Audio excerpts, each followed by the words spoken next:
Será que você conhece de verdade o processo de formação do Brasil? A história do Brasil, o processo de formação política do Brasil? Será que os livros que você leu, os professores que você teve, te contaram o que realmente aconteceu? Pois é, o ICL tem o prazer de lançar a sua primeira pós-graduação. Vai ser uma noite incrível, porque é um divisor de águas na nossa história e diria, até na educação do país. Uma pós-graduação com os melhores professores e professoras do Brasil, por um valor simbólico e em parceria com a FESP, a escola onde estudaram Florestan Fernandes, Darcy Ribeiro, Sérgio Buarque de Holanda e tantos outros grandes nomes do nosso país.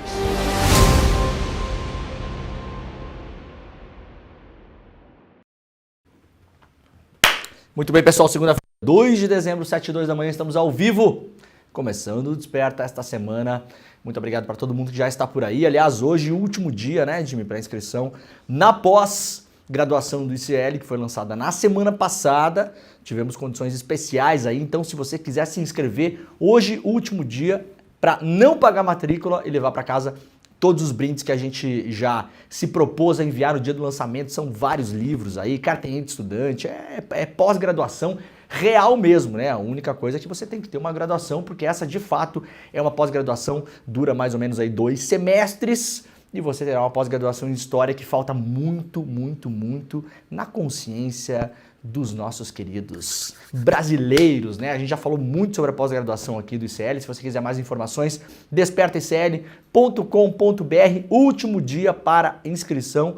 As aulas começam no ano que vem, né, Jimmy? Não é esse ano ainda, né? Não, no ano que vem. No ano que vem você vai para... Começou dezembro, né? Já começou a chegar o Papai Noel. Esse ano você descansa e no ano que vem começa a pós-graduação do ICL. O último dia para fazer a matrícula hoje, para não pagar a inscrição e também para levar para casa tudo que a gente prometeu e anunciou na quinta-feira da semana passada, no lançamento. Já são mais de 2.500 alunos inscritos. Não perca a oportunidade de estudar com Marilena Chauí, com Gessé, só com professores extraordinários. A primeira pós-graduação do ICL, muito pedida, né, pela nossa comunidade. Finalmente estamos lançando a nossa pós. Muito obrigado para todo mundo que já está por aí. Estamos ao vivo em todos os canais do YouTube, no Eduardo Moreira, no Leandro Demore, lá no ICL Notícias também, no YouTube. Estamos ao vivo em todas as redes sociais e também na televisão e no rádio, se você quiser acompanhar este programa pelo rádio em São Paulo. Rádio Brasil Atual, Rádio Heliópolis e Rádio Cantareira. Você pode sintonizar aí no seu bom e velho radinho. Muito bom dia para quem já está no trânsito nos acompanhando e também em Salvador, na Bahia, pela TV Quirimurê, em Porto Alegre pela Pop TV. Espero que estejam todos bem aí no Rio Grande do Sul e Porto Alegre. Muita chuva, né? Chegada de um ciclone ontem, imagens até bastante assustadoras, né? A gente vai falar sobre isso daqui a pouquinho. E também na TVT, TV aberta em São Paulo, estamos ao vivo também. Olha só, gente, se eu tiver algum acesso de tosse aqui, vocês não se espantem, espero que eu não morra ao vivo, né, Jimmy? Se bem que a audiência ia ser grande, né, Jimmy? Mas também seria a última audiência, não vale a pena, né? Não vale a pena. Pois é, então não vale a pena. Mas tá tudo beleza, tá? Só tô com uma tosse que não vai embora, já tô uma semana tentando dar um jeito nisso. Ontem fui pro hospital de novo, aparentemente infecção bacteriana, já estamos tratando, já vai ficar tudo bem, mas peço um pouco de paciência aí para vocês, caso a gente tenha que parar o programa aqui. Se tiver que parar o programa, a gente toca algum vídeo aí, né, Jimmy? Já voltamos, tá bom? Vai chegando por aí, vai deixando o seu like, vai ativando, vai assinando os canais e principalmente compartilha esse programa com as pessoas que você gosta. Foi tudo bem de final de semana aí, Jimmy? O seu time me deu uma alegria aí, né? Ganhou do Inter, tirou o Inter do Brasil, mas se bem que o Flamengo também não vai para lugar nenhum mais, né? Acabou, né? Não. Vai ser Botafogo, eu acho, né? Botafogo. Ou Palmeiras. Palmeiras tem chance ainda. Tem mais alguém com chance? Fortaleza? Talvez. Já foi. Então só o Palmeiras. Falta 2 rodadas, é isso? 2 rodadas. Muito bem. Estou torcendo para o Botafogo. Tem um grande amigo. Aliás, parabéns para o Botafogo, né? Campeão da Libertadores aqui, ó. Imagem. Saiu até no New York Times, né? Essa foto foi publicada lá no New York Times. O Botafogo campeão da Libertadores, 3-1 em cima do Atlético. Parabéns aos botafoguenses, parabéns ao meu amigo Fábio lá do Politeama, o nosso grande time lá do Rio de Janeiro. Fábio, um grande beijo, um abraço. O Fábio sabe o quanto eu torci pro Botafogo ser campeão brasileiro. no ano passado, escorregou pelas mãos, né? Foi no ano passado, né, Jimmy, que o Botafogo quase chegou, não chegou. E esse ano pode ganhar a Libertadores e o Brasileiro no mesmo ano. O Fábio estava ontem lá na praia com a sua bandeira do Botafogo. Aliás, o Fábio estava procurando tutorial sobre como comemorar título, Jimmy. Não sabia como. É só. Desde 95? Brasileirão, né? Com Túlio Maravilha. Muito bem, parabéns aos botafoguenses aí. Belo jogo, aliás, a final, né? 3-1, com 1 a menos desde o comecinho, né? Foi no comecinho do jogo, né? 2 minutos. Ou seja, jogou praticamente o jogo todo sem um jogador. Conseguiu aí uma vitória, parabéns para todo mundo. Aliás, parabéns pro Felipe Neto, né? Também botafoguense, né? Devia estar lá o Felipe ontem, não falei com o Felipe ontem. Deve ter ido para a final, né? Quem mais? Marcelo Adnet, grande camarada também, amigo aí, parabéns, Adnet. Adnet também tá procurando aí na internet como comemorar título futebol. O que fazer quando seu time ganha? Ai, muito bom, parabéns. Estava torcendo mesmo pro Botafogo, porque senão Atlético já ganhou, né? Libertadores. Brasileirão tá bom já, né? O William De Luca. Chega, né? Essa fase aí passou já agora. Vamos ficar uns 10 aninhos, vamos deixar pros outros, né? Pelo amor de Deus. Os caras não param de ganhar, né? Muito bem, olha só. Dezembro começa com muitas chuvas na maior parte do país. O mês de dezembro começa com a chegada de uma frente fria a partir de domingo, ontem, né?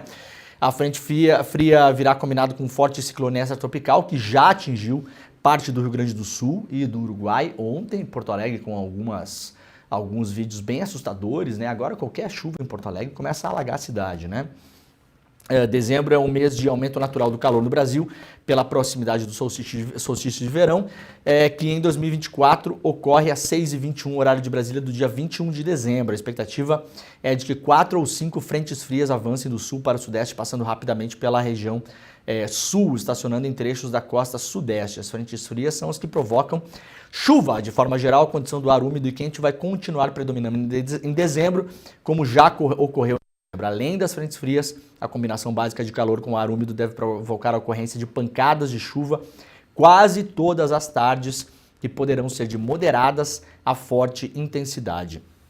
Com a passagem das frentes frias, as áreas de instabilidade ficam mais amplas, se associando à circulação de vento em diferentes níveis da atmosfera. Ou seja, fica de olho aí, principalmente no sul e partes do sudeste, que o tempo pode ficar feio, né? Em termos de inundações em dezembro, então não deixe de acompanhar a previsão do tempo para se preparar e, como eu falo aqui desde o ano passado, não deixe de pressionar principalmente o poder público local. O poder público local é o que está mais próximo da comunidade, é o que tem mais condições de entender, estudar e se preparar para o que pode acontecer agora em dezembro. E infelizmente com as chuvas de verão a gente tem aí nos últimos anos muitos problemas, né, no Brasil, principalmente em relação às fortes chuvas. Temporal derruba pavilhão e fere 50 pessoas em Arroio do Tigre, no Rio Grande do Sul. Ao menos 50 pessoas ficaram feridas na noite de domingo após o desabamento de um pavilhão em Arroio do Tigre, no Rio Grande do Sul, durante um temporal.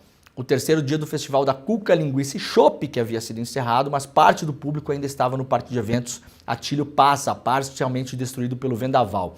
Segundo a Secretaria de Saúde da cidade, a maior parte dos feridos recebeu atendimento médico no Hospital Santa Rosa de Lima, onde são realizados exames e outros procedimentos. 2 pacientes precisaram ser encaminhados para hospitais de Canoas e Cachoeiras do Sul para tratamentos especializados. Equipes de saúde do município, do SAMU e do hospital local foram mobilizadas para o atendimento de emergência.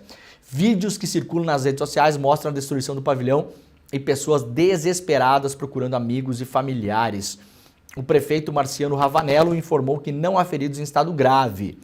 Em um vídeo postado nas redes sociais da prefeitura, ele relatou que a cidade está sem energia elétrica e pediu cuidado dos moradores, né? Então aí, aqui imagens da destruição, né? Esse ciclone que tem acontecido com cada vez mais incidência e são imprevisíveis no sentido de saber exatamente onde vão acontecer e são muito rápidos. Estava muito quente ontem, né? E aí chega a frente fria e acaba acontecendo esse tipo de tragédia. Então, muita atenção nos próximos dias. Em Porto Alegre, a chuva provocou alagamentos e falta de energia elétrica. Um dos pontos alagados, de novo, foi a rodoviária da cidade. O INMET fez um alerta de perigo para relacionando as chuvas intensas em diversos estados do país nesse domingo, com o maior risco no Rio Grande do Sul e em Santa Catarina, onde eram esperadas já tempestades, ventania e queda de granizo. Então, novamente, atenção. CCJ do Senado retoma a votação da PEC das praias nessa semana. Isso aqui não é notícia repetida. A Comissão da Constituição e Justiça do Senado pautou para quarta-feira a tal da PEC das praias, proposta de emenda à Constituição que pode vir a permitir a venda de áreas à beira-mar que pertencem à União. Os primeiros debates da CCJ sobre o tema em maio de 2024 causaram enorme repercussão negativa. O senador Flávio Bolsonaro, claro, incluiu em seu último parecer de julho que as praias são bens públicos de uso comum do povo, sendo assegurado sempre livre e franco acesso a elas ao mar em qualquer sentido. O novo texto proíbe qualquer forma de utilização do solo que impeça ou dificulte o acesso da população às praias. É um jeito de dar uma amenizada, né? Ou seja, pode ser vendido, você pode tomar conta do pedaço ali, pode construir, fazer o que quiser, mas tem que deixar lá uma picadinha num canto lá, toda esburacada, toda quebrada, toda arrebentada, para que as pessoas possam ter acesso à praia, em tese, né? Tem algumas praias no Brasil que já são assim, aliás. Elas são pública-particulares, né? Tem várias que já são assim, aliás. E aí você tem lá toda a exploração privada da praia e a pessoa deixa um cantinho lá que só a pessoa que faz triatlo consegue acessar a praia, né? É isso que o Flávio Bolsonaro colocou no projeto. O líder do governo, Otto Alencar, disse que não foi informado pela presidente da comissão, pelo presidente Davi Alcolumbre, sobre a votação e que o Planalto é contra a medida. Como é hoje, né? As áreas de beira-mar da PEC são chamadas de terrenos da Marinha, correspondem a uma faixa que começa a 33 metros depois do ponto mais alto que a maré atinge. Rios e lagos que sofrem influência das marés são também considerados terrenos da Marinha. Os terrenos da Marinha não abrangem a praia e o mar, que continuaria pública, correspondem a uma camada mais atrás da praia, onde ficam geralmente hotéis e bares. O texto discutido no Senado prevê autorização para a venda dos terrenos da Marinha a empresas e pessoas que já estejam ocupando a área. Conforme o texto, só permaneceriam com o governo áreas ainda não ocupadas e locais onde são prestados serviços públicos, como portos e aeroportos, por exemplo. Ou seja, beneficia quem roubou terreno público, né? Quando é para reforma agrária, tem CPI, tem polícia, tem massacre, tem tiro de borracha. Quando é para retomada indígena, tem polícia, tem tiro de borracha, tem tiro de verdade, tem gente morta, né? Tem gente sem água, tem gente sem comida, tem contratação de pistoleiro de aluguel por fazendeiro, tudo isso, tudo isso. Quando é roubada pelos ricaços aí e pela galera que roubou um pedacinho lá que não era para roubar, aí o Flávio Bolsonaro vai lá e vai fazer uma proposta de emenda à Constituição para dar, né, para dar o terreno para a pessoa. Mais claro, impossível, né? Obviamente, a maior parte das pessoas que frequentam as praias, principalmente, é contra esse projeto. Quarta-feira vai ser debatido de novo no Senado. Bets chinesas, entre aspas, usam laranjas para entrar em lista oficial do governo e dar golpe com tigrinho, reporta hoje aqui o jornal O Estado de São Paulo. Um esquema de exploração de apostas online operado por chineses usa o cadastro de bets do governo federal para dar aparência de legalidade ao negócio. Empresas de fachada abertas em nomes de laranjas brasileiros disseminam cassinos virtuais irregulares que funcionam sem nenhum controle. Entre os aliciados pelas bets chinesas para emprestar documentos em troca de pagamentos estão beneficiários de auxílios sociais como Bolsa Família. Uma investigação do Estadão revela que o esquema inunda a internet com sites que oferecem jogos como o do Tigrinho, sem regras claras sobre o mecanismo de apostas. Ensina influenciadores a enganar novos apostadores com ganhos falsos e ainda movimenta a quantidade desconhecida de recursos também por meio de empresas suspeitas.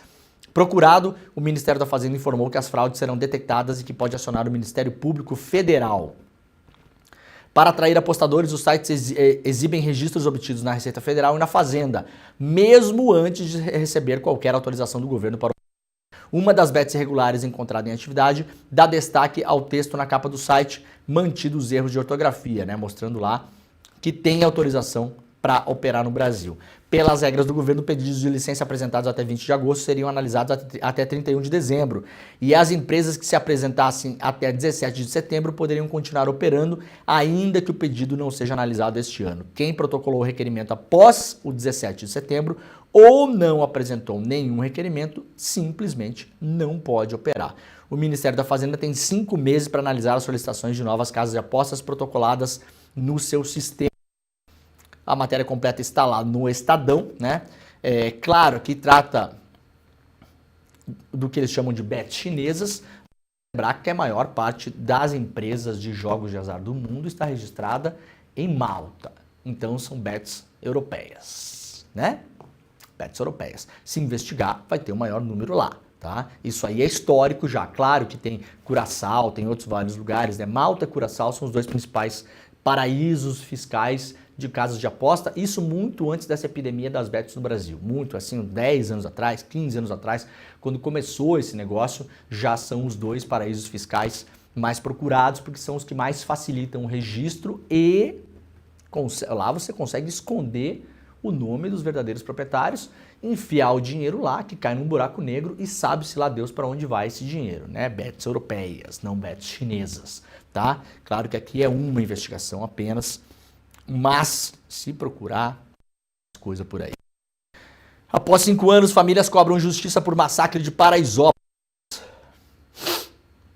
Matéria publicada pela Ponte Jornalismo e republicada pelo iclnoticias.com.br. São 5 anos que eu vejo mais familiares chegando, sentindo a dor do que nós estamos sentindo. O desabafo emocionado é de Adriana Regina dos Santos, mãe de Denis Guilherme dos Santos, o jovem de 16 anos que morreu após a polícia militar reprimir um baile funk na comunidade de Paraisópolis, na zona sul da capital paulista, em 2019. Numa mesma tarde de domingo, como a de parentes tinham começado a receber notícias de que seus filhos, que saíram de casa para se divertir, não votariam mais. Ontem, portanto, um protesto marcou 5 anos do episódio, que ficou conhecido como Massacre de Paraisópolis, com a intenção de chegar até o Palácio dos Bandeirantes, a sede do governo estadual. Contudo, a PM cercou parte da Avenida Morumbi, impedindo o acesso dos manifestantes. Mesmo assim, os presentes realizaram o ato em frente ao limite da avenida, em frente às grades que foram colocadas, impedindo para que eles chegassem lá, né? Se tivesse de verde e amarelo, teria conseguido, inclusive, tomar café com o governador Tarcísio. Posso imaginar, né? Podem usar essa estratégia na próxima vez.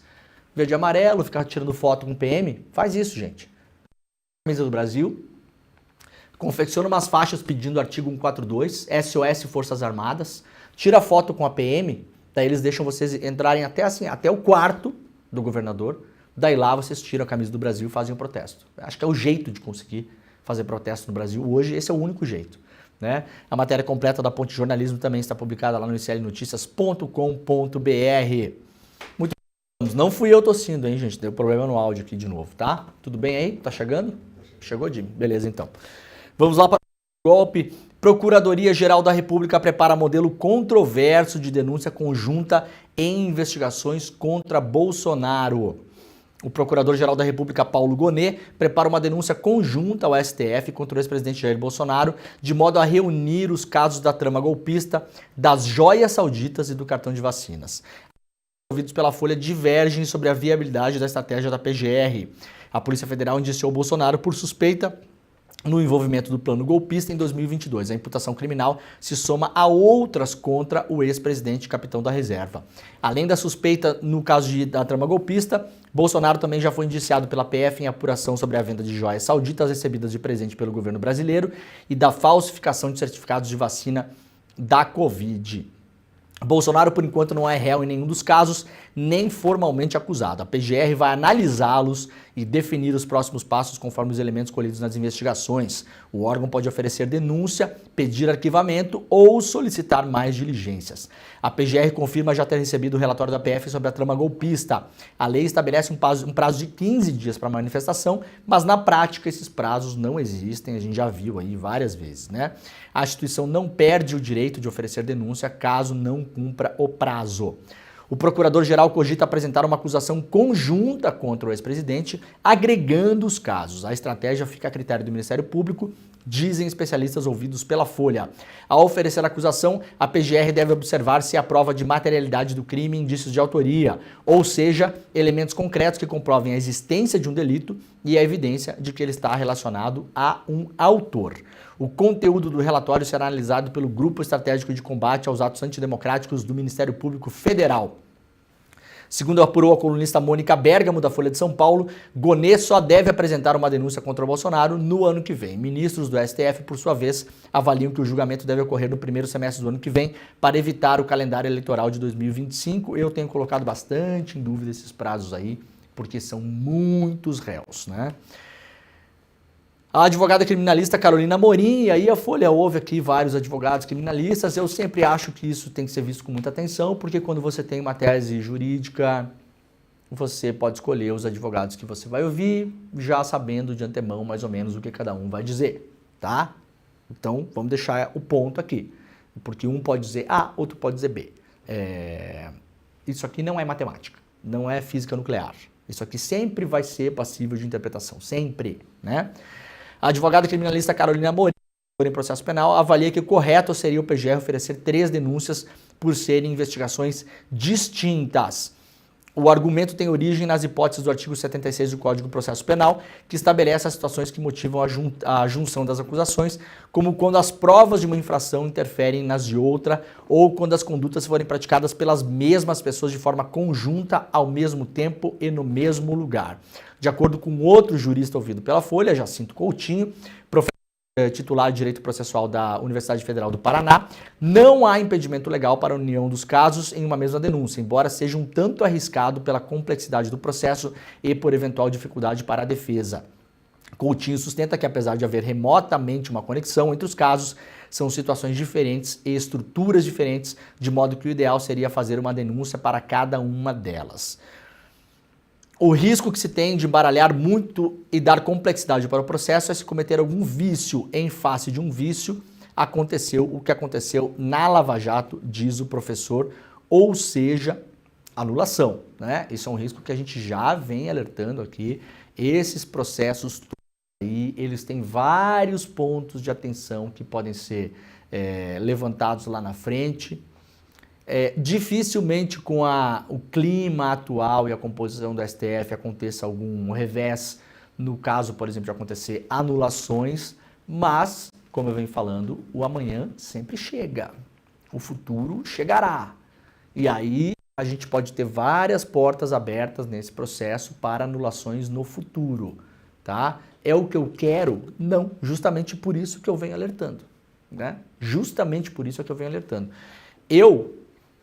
Quem me dera dar aula para a Procuradoria-Geral da República, mas me parece que oferecer denúncia conjunta nos 3 casos é meio loucura, tá? E é deixar aberta porta no futuro para contestações com base sólida. Uma coisa é o caso das vacinas, outra é o das joias, outra é o do golpe. É claro que eles podem juntar tudo isso dizendo que o cartão da vacina fraudado era para o Bolsonaro fugir por causa do golpe, que as joias eram vendidas também para eventualmente ajudar a financiar o golpe e que o golpe faz parte de tudo isso. Pode ser?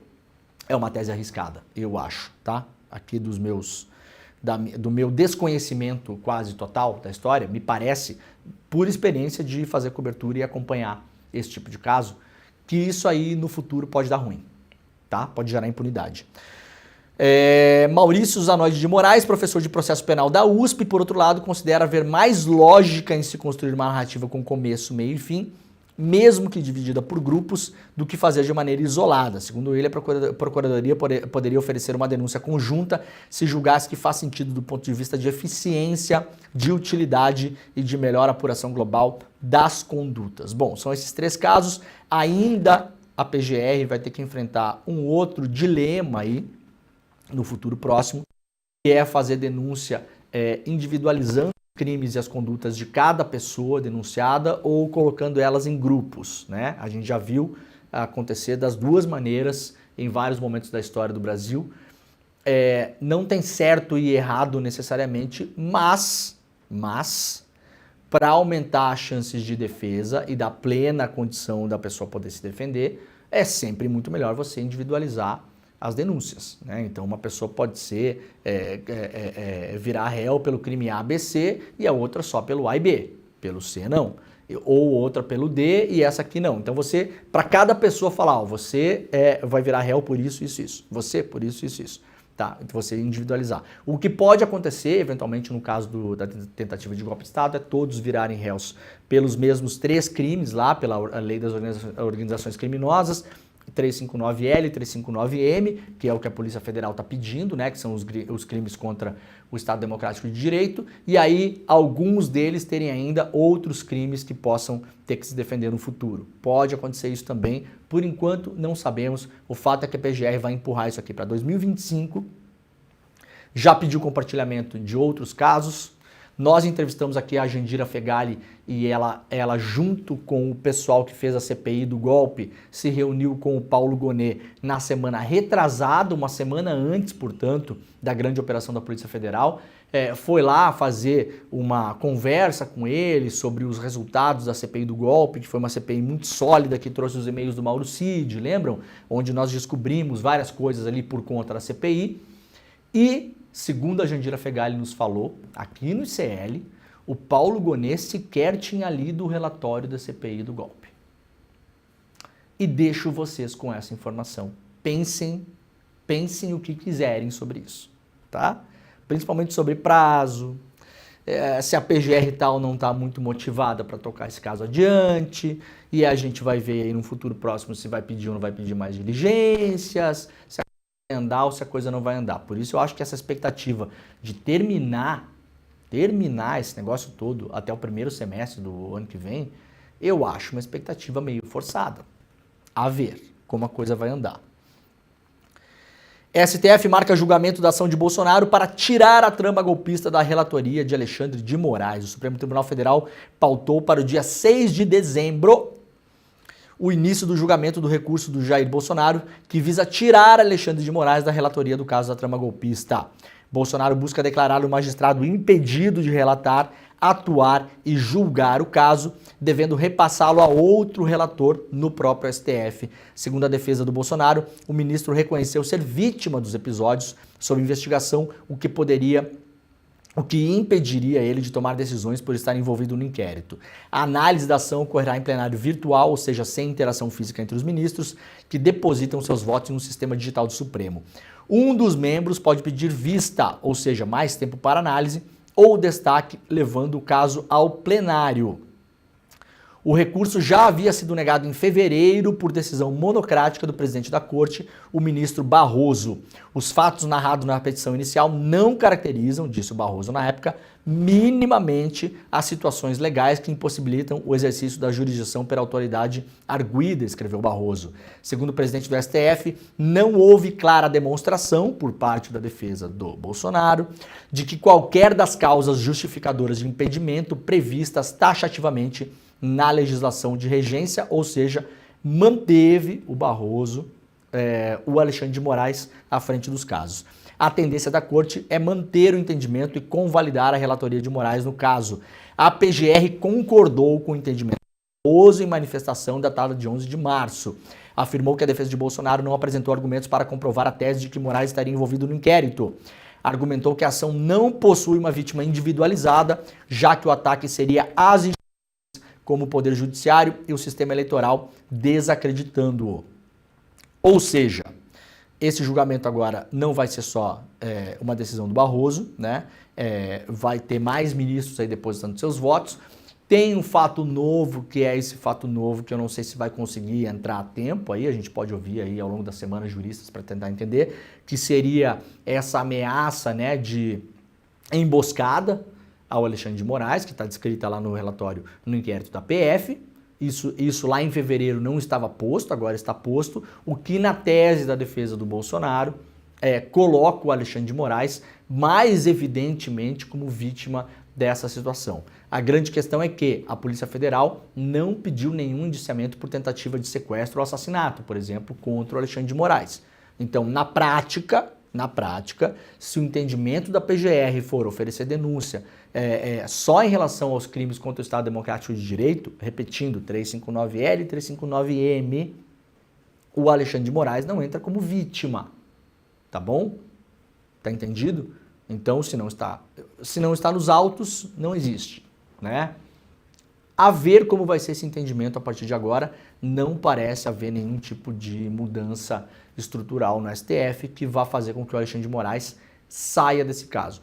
Muitas pessoas, os chamados, assim chamados juristas, defendem que, principalmente depois dos últimos acontecimentos, o Alexandre de Moraes passe esse caso para outro colega para evitar nulidades no futuro. Eu sempre tenho feito essas pontuações aqui, gente, porque eu acho que elas são importantes.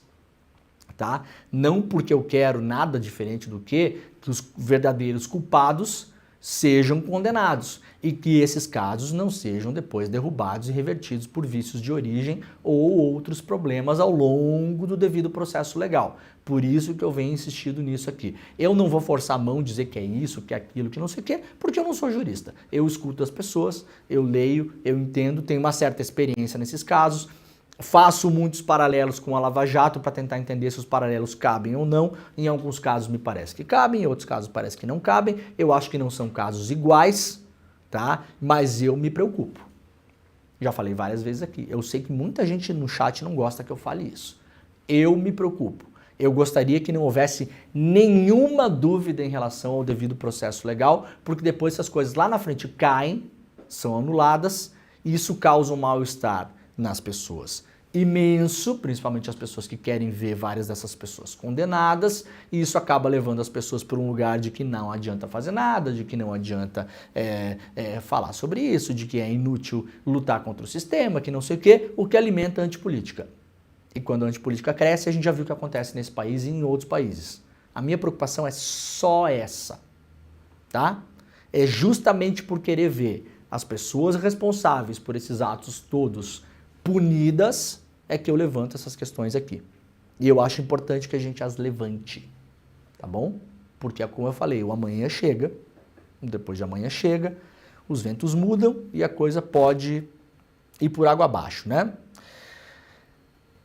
Tática do GSI foi usada para coagir delegados de casos de Bolsonaro, diz Polícia Federal. O relatório da Polícia Federal que indiciou Jair Bolsonaro por planejar um golpe de Estado aponta que, sob o comando do general Augusto Heleno, o gabinete de segurança institucional arquitetou uma tática de intimidação de investigadores que posteriormente foi replicada contra delegados que atuam nos inquéritos ligados ao ex-presidente do STF. A iniciativa consistia em pressionar investigadores da PF com o argumento de que poderiam ser presos caso cumprissem ordens ilegais, ou seja, se atingissem os aliados do senhor Jair Bolsonaro. A investigação da trama golpista mostrou que o general Heleno elaborou uma estrutura de novo ordenamento jurídico. Se eu não sou jurista, o Heleno muito menos também, né? Mas estava lá ele, né? Elaborando um novo ordenamento jurídico a ser atualizado caso a manutenção de Bolsonaro no poder vingasse. As informações sobre o plano foram encontradas pela PF em uma agenda de Augusto Heleno. As anotações trazem informações como prisão em flagrante do delegado que se dispusera a cumprir o que o Heleno chamava de ordens ilegais. Em novembro de 2024, o UOL revelou que delegados que atuam em casos que atingem Bolsonaro foram intimidados e expostos, assim como seus familiares, em redes sociais, graças a uma campanha promovida por blogueiros e políticos bolsonaristas. Houve até mesmo tentativa de suborno e ameaça de morte a uma delegada. A mensagem dos agressores partia do princípio de que os investigadores estavam cumprindo ordens ilegais do Alexandre de Moraes. Os ataques aos delegados embasaram a decisão do magistrado em agosto em suspender o Twitter no Brasil. Lembram a gritaria da liberdade de expressão, que isso, aquilo, não sei o que, não sei o que. Depois que levantaram o sigilo, fomos ver que o Twitter não estava propositalmente tirando do ar vários posts que expunham a vida de agentes públicos, entre eles investigadores e delegados da Polícia Federal, e com seus dados pessoais, imagens das suas famílias e dados pessoais das suas famílias com ameaças, inclusive, de assassinato. Essa era a liberdade de expressão que o povo estava defendendo para manter o Twitter no ar. Obviamente, a gente já falou sobre isso aqui várias vezes, o senhor Elon Musk cavou esse pênalti propositalmente, deixou essas informações no ar de propósito, não as retirou mesmo com medida judicial, o que é como manda a lei no Brasil, e aí forçou que o Twitter fosse bloqueado no Brasil para fazer campanha política para ativar a extrema-direita no país durante as eleições. A gente já explicou isso aqui. Na hora que a gente fala isso, é a teoria da conspiração. Depois todo mundo que falou que era a teoria da conspiração embarca no negócio e faz conta que nunca falou, né? Já falamos sobre isso aqui várias vezes, inclusive. Já agora tem a agenda do Heleno comprovando essas coisas todas, né? Já a agenda de Heleno mostra que a nova configuração jurídica pós-golpe incluía a Advocacia Geral da União como revisora das ações da PF, o que não é papel da AGU, né? A AGU é a advogada da União. Em conclusão, o documento descreve que o delegado seria preso em flagrante em caso de cumprimento de ordem judicial, que fosse declarada inconstitucional pela AGU com força vinculante após aprovada pelo presidente da República, ou seja, a AGU teria poderes que hoje são inconstitucionais no Brasil, porque a AGU não tem poder para declarar nada inconstitucional, né? Quem declara se algo é inconstitucional ou não no Brasil chama-se Supremo Tribunal Federal, né? No limite, lá no começo da discussão de alguma nova legislação, a própria Câmara ou Senado, através da CCJ, pode dizer ali que é inconstitucional através da primeira avaliação. Agora, a AGU não tem essa atribuição no Brasil. No máximo pode pedir, né? Não declarar. E aí tem um caso que é o seguinte, né? Alguns delegados aqui, por exemplo, a delegada Denise Ribeiro, recebeu uma série de e-mails anônimos, nos quais as ameaças contra ela foram escalando. Em uma delas, o remetente anexou uma foto dela, delegada, e outra do nazista Adolf Eichmann. Em ambas estava escrita a frase: estava só cumprindo ordens.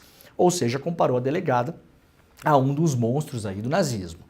Ela foi a responsável originalmente pela condução do inquérito das fake news e milícias digitais, mas deixou o caso. Em outro e-mail, o remetente volta a dizer: e depois não adianta alegar, eu estava só cumprindo ordens.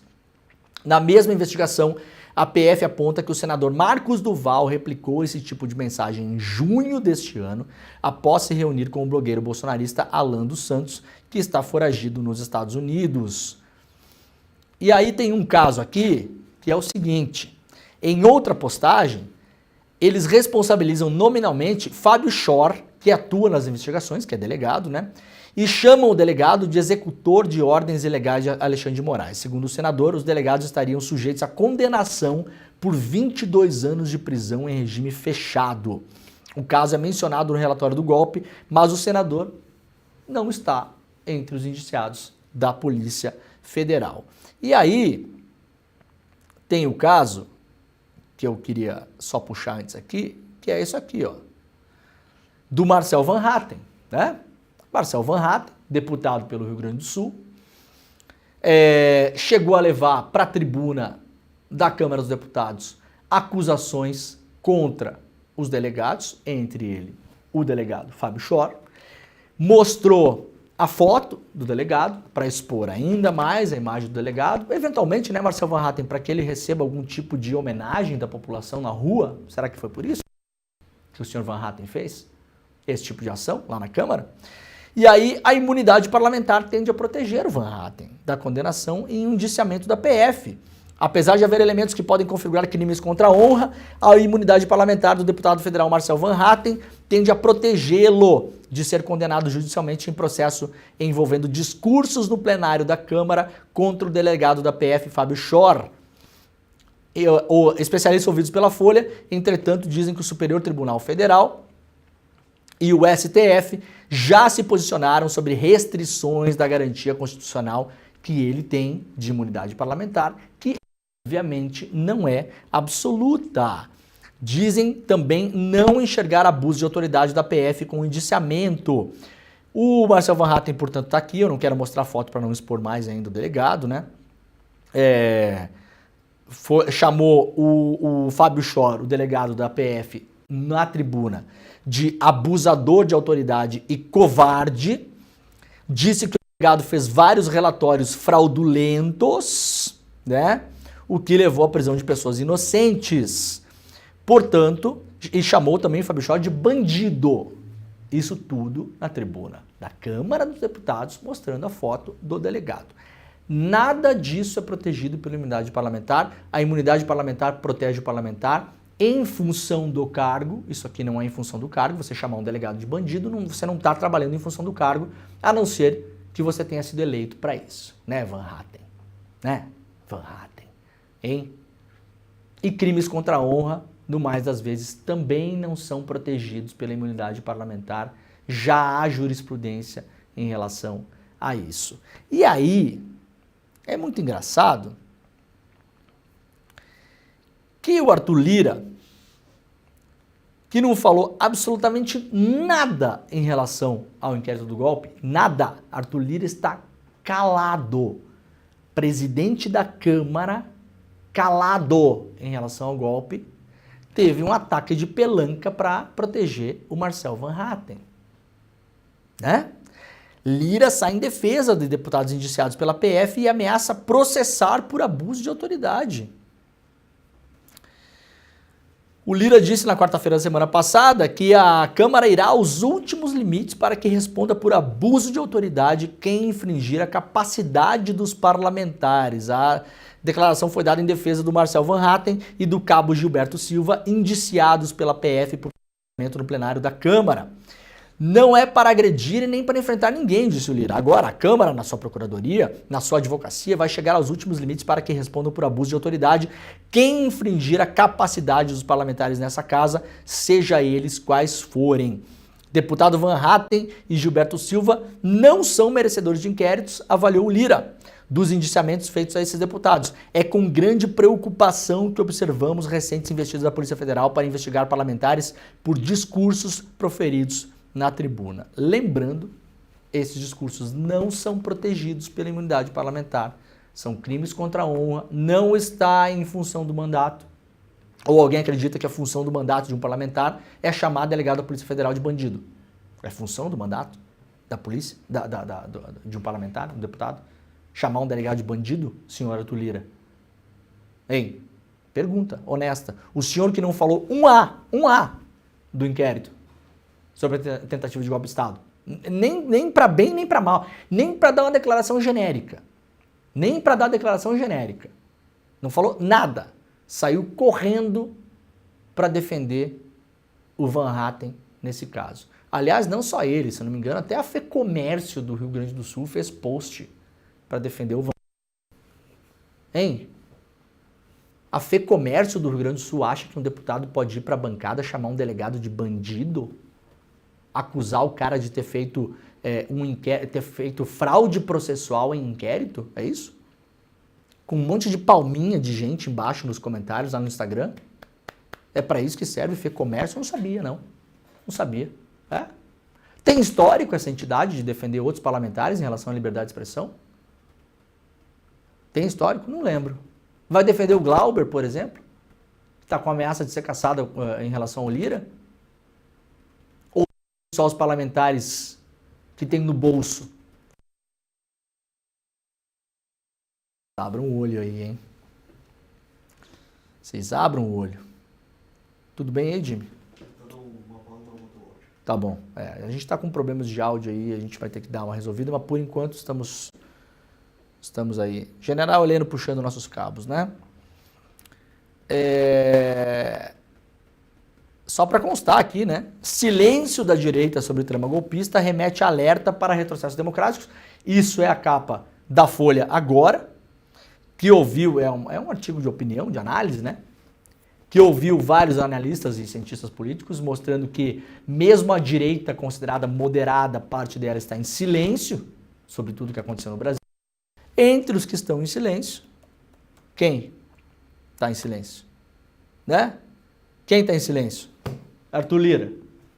Sobre o golpe, nada. Deputadinho subindo na bancada para dizer que um delegado fraudou o inquérito e é um bandido, aí é um problema, né, Lira?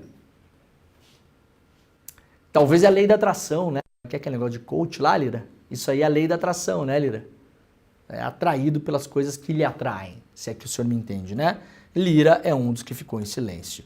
Quem mais ficou em silêncio, não falou nada sobre o golpe de Estado até agora? Lira, Baleia Rossi, deputado federal presidente do MDB, Marcos Pereira, deputado federal presidente do Republicanos, que aliás era o candidato do governo PT para ser presidente da Câmara. Nada até agora. Romeu Zema, outro democrata, nada até agora, né? Os que condenaram ou reconheceram a gravidade, Eduardo Leite, Eduardo Paes, Tony de Paula, Amoedo, Soraya Tronic, né? Os mais contundentes, digamos aí, em relação a isso. O que mais temos aqui do Diário do Golpe? Ah, sim, o nosso vídeo da Marinha, né? Olha só. Vamos recapitular uma coisa importante aqui. Em 2022 ainda, e começo de 23, vários indícios apontavam para o fato de que o Almir Garnier, comandante da Marinha, era um golpista. Primeiro indício foi mostrado, se eu não me engano, no Financial Times, que publicou uma longa reportagem sobre isso, mostrando a interferência, nesse caso, milagrosamente positiva dos Estados Unidos, né? Que teria operado, inclusive nos bastidores, mas também claramente soltou comunicado sobre isso, dizendo que caso as Forças Armadas do Brasil interferissem no processo eleitoral, toda a cooperação militar com os Estados Unidos seria cortada, o que significa para muitos militares acabar com a mamata, tá, gente? Porque é mamata mesmo. Os caras viajam, vão para lá, leva a família, leva papagaio, cachorro, fica fazendo esses intercâmbios aí, tá? Mamata. Ganha uma grana a mais, né? E acabar a mamata. Então muita gente ali ficou preocupada. Muita gente de bem nas Forças Armadas, também vamos colocar assim, ficou preocupada porque tem ali uma transferência de tecnologia, conhecimento e tal. Beleza, vamos colocar assim também para ninguém chorar. Senão daqui a pouco estão que nem o Mauro Cid aí, estão desmaiando, estão chorando, né? E aí, no ano passado, a gente trouxe aqui aquele vídeo do Garnier na formatura de uns militares da Marinha, com aquelas frases cifradas, que evidentemente eram frases golpistas. Agora, à luz dos acontecimentos, veio à tona de novo, né? Eu fui o primeiro a trazer esse vídeo aqui, lembram? Nós nem sempre dá para navegar em linha reta, então a gente vai fazer a manobra de tempestade e pode demorar, mas chegaremos ao nosso destino. Não aceitaremos líderes covardes. Para quem quer esse recado na época, que a gente já falou aqui, tá claro hoje, né? Reunião do Bolsonaro com os comandantes militares, várias aconteceram, a principal delas na biblioteca do Palácio do Planalto, relatada pelo Freire Gomes, então comandante do Exército Brasileiro, e pelo Batista Júnior, então comandante da Aeronáutica. E várias outras informações dão conta de que o Almir Garnier tinha topado o golpe. Não, tem fraude, vamos lá, tem fraude. Qual que é o remédio jurídico para uma fraude? Prender um ministro. Não me consta que tem em algum lugar isso escrito que é isso aí que faz, né? Mesmo na tese de que no caso de fraude, dentro das 4 linhas iriam agir, onde está escrito dentro das 4 linhas que você sequestra a comunicação pessoal dos ministros do Tribunal Superior Eleitoral, que é o que estava escrito numa das minutas do golpe, em nenhum lugar. Prisão de ministro, nenhum lugar está escrito. Então, mesmo na possibilidade de fraude, não tem 4 linhas nenhuma em cima disso aí. Uma das coisas que foram ditas nas conversas aí, aprendidas do Mauro Cid, com esses outros golpistas todos, é que o Garnier tinha tanques à disposição. Lembram quando o Bolsonaro recebeu lá uns tanques da Marinha, fumacentos, lá em Brasília? Lembram? Aquele desfile patético para entregar um convite para o Bolsonaro? O que claramente aquilo era uma provocação, era para ativar os golpistas da sociedade, e funcionou. Porque agora nós sabemos pelo inquérito também que um dos objetivos era manter a chama acesa na frente dos quartéis. Os caras trabalhavam ativamente para isso. Almir Garnier. Tá? Garnier não está mais na Marinha. Obviamente. Temos um novo comando da Marinha.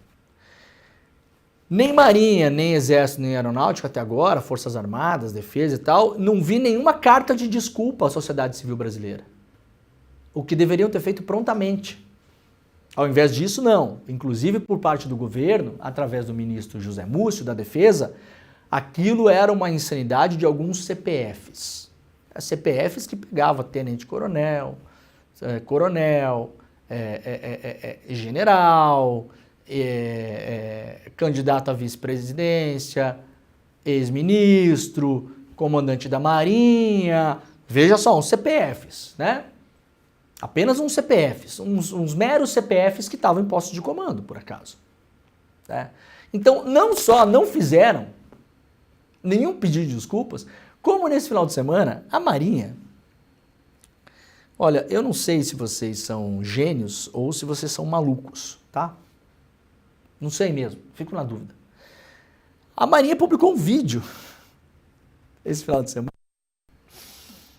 Ontem, domingo, nos perfis oficiais da Marinha, tá? Perfis oficiais da Marinha.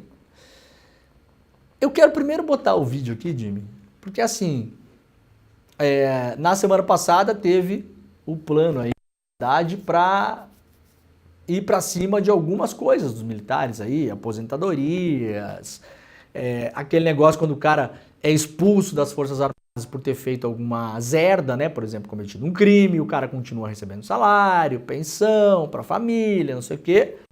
O tal do pacote fiscal busca debater isso. E muita gente sempre fala que as Forças Armadas do Brasil, no geral, não prestam para nada. O que eu discordo, não é assim que funciona também, né?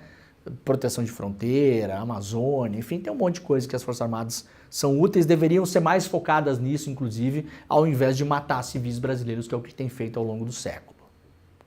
Né? O maior inimigo das Forças Armadas do Brasil não é o inimigo externo, é o inimigo interno. O comunista, o opositor, o vagabundo, não sei o quê. Aliás, quem paga o salário de vocês, né? E aí acharam por bem, esse final de semana, publicar esse vídeo maravilhoso, que a gente vai ver agora, né? Acusados por internautas de não trabalharem, né, ou de serem vagabundos, decidiram publicar um vídeo na internet chamando nós, sociedade civil, de vagabundos. Veja que beleza, vamos ver o vídeo aí, Jimmy? Vamos lá? Em direção à cabeceira da praia! O navio afundou! Vai fazer o quê? Vai morrer? Não!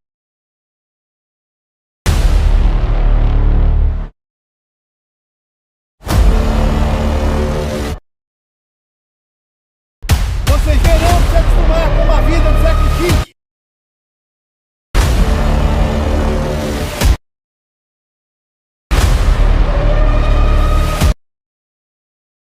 Eu sou o Senhor! Não fique! Senhor!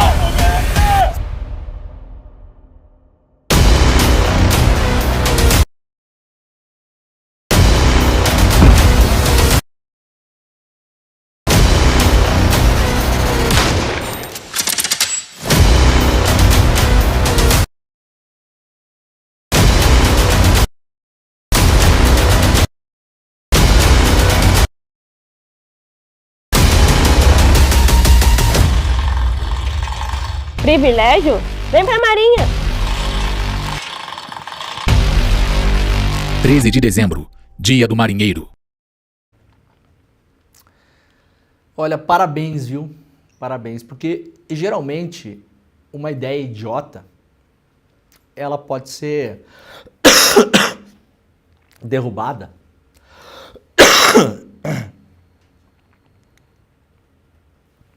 perdão, até passei mal com esse negócio.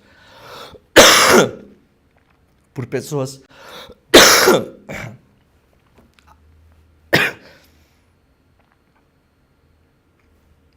voltamos. Ela pode ser derrubada por pessoas acima, né, no quadro de comando. Nesse caso, assim, as pessoas que comandam ali acharam a ideia idiota ótima. Então, vamos começar segunda-feira, gente, sendo chamados de vagabundos pela Marinha, né?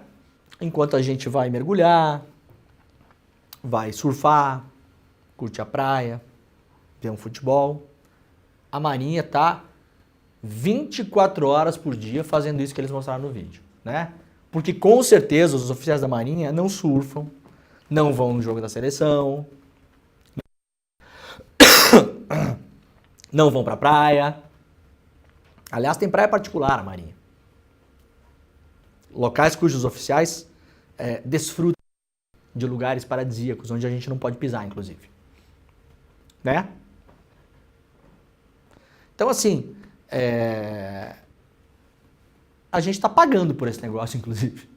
A gente está pagando para manter a Marinha, a gente está pagando esse vídeo e a gente está pagando de otário também, né? Acabamos de ser chamados de vagabundos pela Marinha.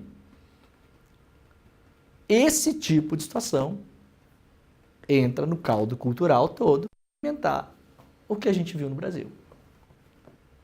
Ao invés da gente ter uma nota pública da Marinha pedindo desculpas ao povo brasileiro porque o seu então comandante, segundo as investigações, tinha consentido com um golpe de Estado, acordamos numa bela segunda-feira de dezembro sendo chamados de vagabundos pela Marinha do Brasil.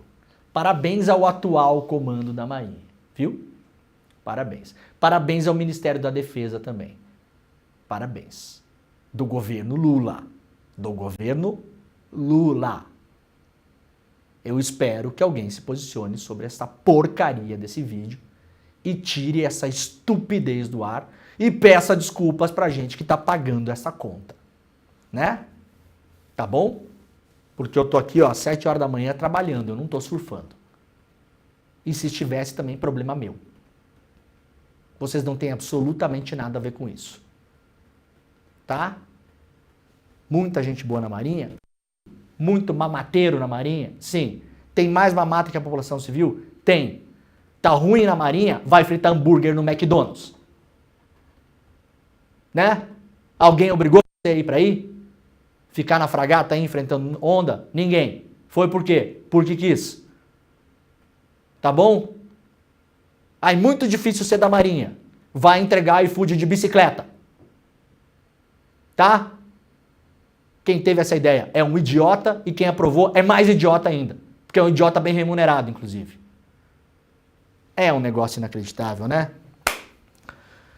Ai, ai. Muito bem. O ICL Notícias primeira edição está começando. Lembrando que hoje é o último dia para fazer inscrição para a pós-graduação em História do ICL. despertaicl.com.br. Vai lá, tem todas as informações. Hoje é o último dia para fazer inscrição sem taxa de matrícula e para levar para casa todos os livros, todo o pacote de ensino da nossa primeira pós-graduação. Estudar história para não dar ideia de jirico de vídeo imbecil da Marinha. Estudar história para não ocupar posto de comando na Marinha, para não aprovar vídeo imbecil como esse. Tá bom? A pessoa que aprovou essa porcaria pode fazer a pós do ICL. Quem sabe daqui a 12 meses, quando terminar, vai ter um entendimento um pouco maior de mundo e não vai aprovar de novo um negócio parecido com esse. Tá? Vocês perderam completamente o juízo. Completamente o juízo. Ora. Muito obrigado, tchau.